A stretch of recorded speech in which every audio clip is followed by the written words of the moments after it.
Está un gran honor para en nombre del gobierno de Aruba, como ministro de Finanzas y Cultura, dirigir mi mesna bozo a la apertura de exposición Libertad.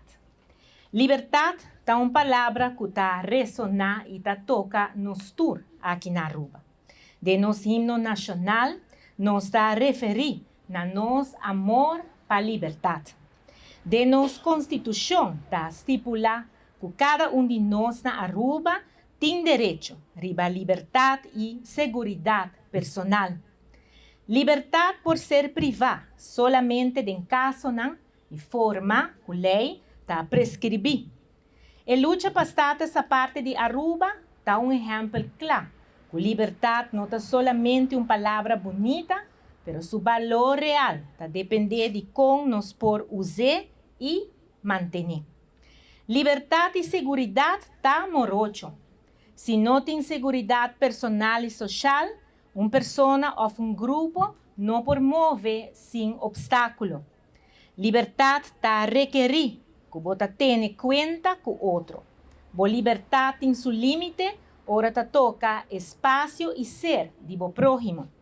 Libertad de pensamento está calidad de más grande que un gente tem.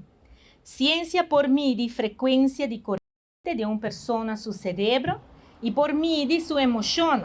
Sin embargo, el pensamiento y contenido de aquí está estrictamente de persona de hora que gente expresar su pensamiento, sea en palabra o otra forma.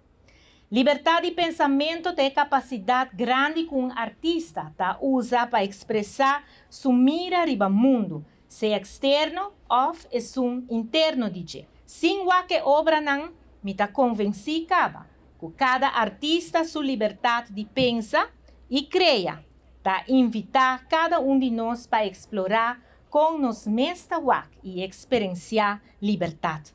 Nós viva de un país con libertad por taparse de mes, pero tiene ejemplo lang tur día, cuánto gente y país no está o no por viva de libertad. Laga nos está agradecido con Aruba nos está experienciar y conocer otro tipo de libertad.